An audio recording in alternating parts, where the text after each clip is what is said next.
So a term that has become very popular but important in psychology now is disembodiment. And it's really a type of dissociation. So usually when we think of dissociation, we think of a person that can't fight or flight because of trauma. And so their response is to go to freeze or dissociate, go to an internal world where they are not present in the present. So they don't have to feel their emotions. They don't have to be present to their circumstances. They can escape to this dissociated internal world. And so much of trauma response is a form of dissociation. What can happen with some people is they actually go a step farther and they dissociate from their body as well. So they are no longer aware of their body.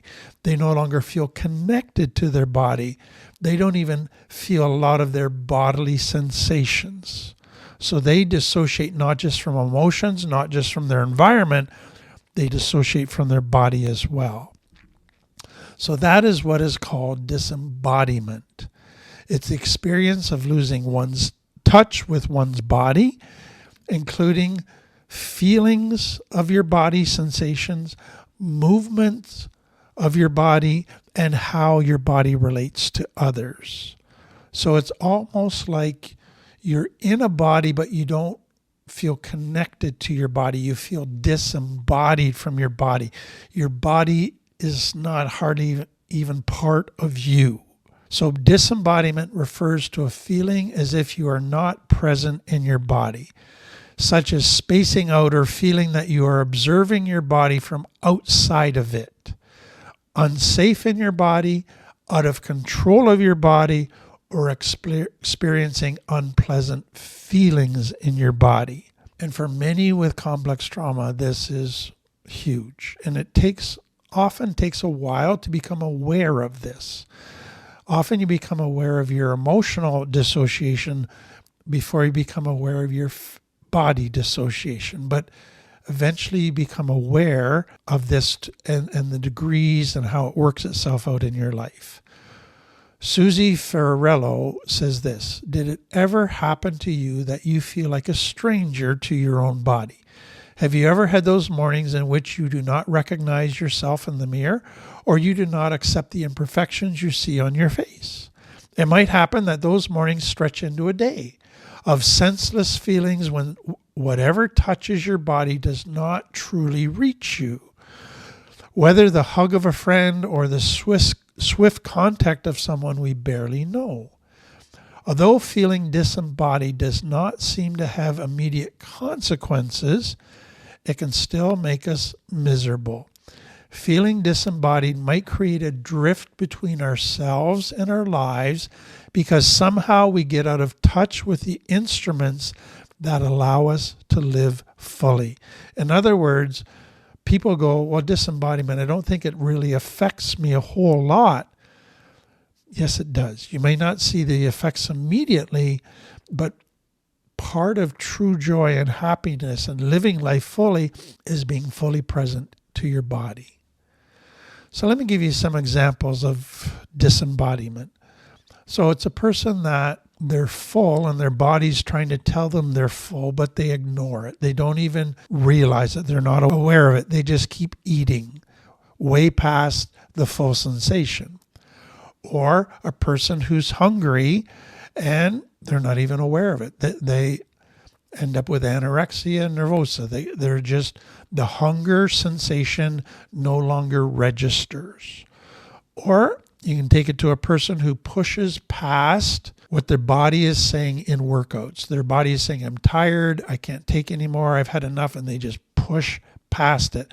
They ignore all the bodily sensations. Another way that disembodiment can show up is that you are much more attuned to others' emotions, others' needs, others' expectations, but you're not attuned to your own.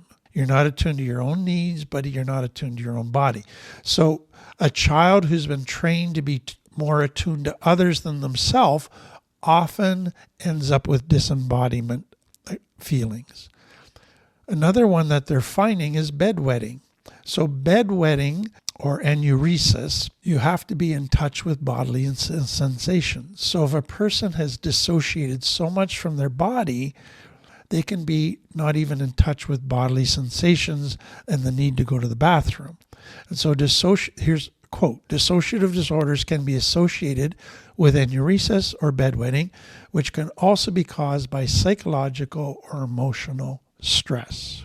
Now, a new disorder has come along that's connected to this, and it's called depersonalization, derealization disorder.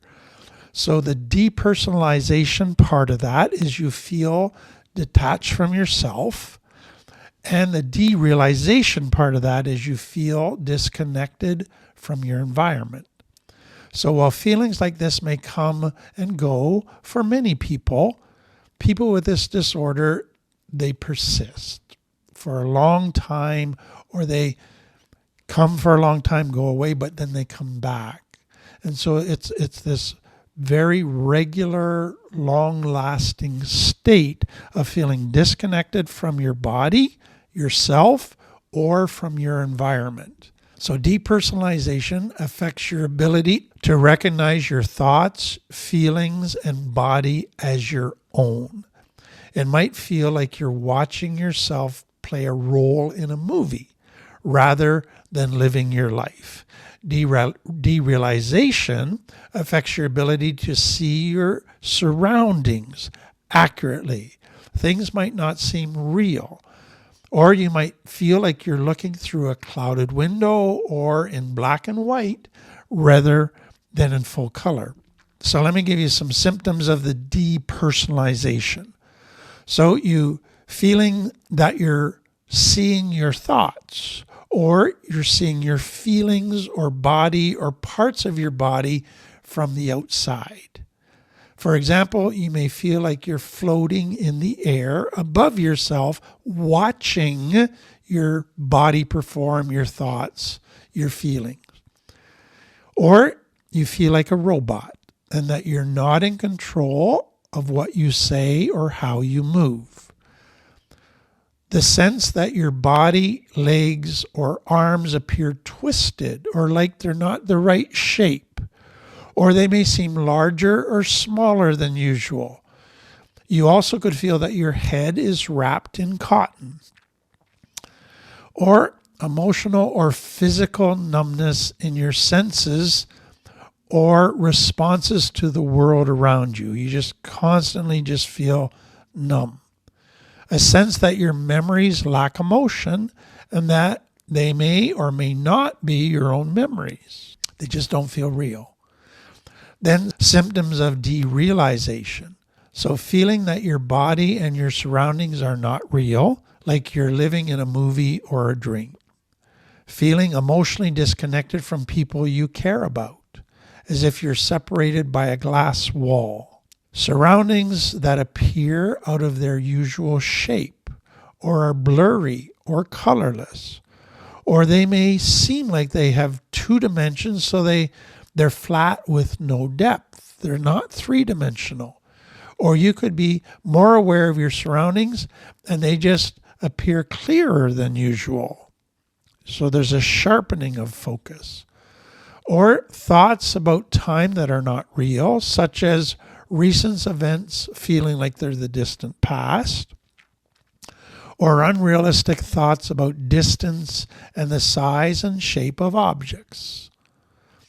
So again, people can have bouts of this, but to have the disorder, it must last for days, weeks, months.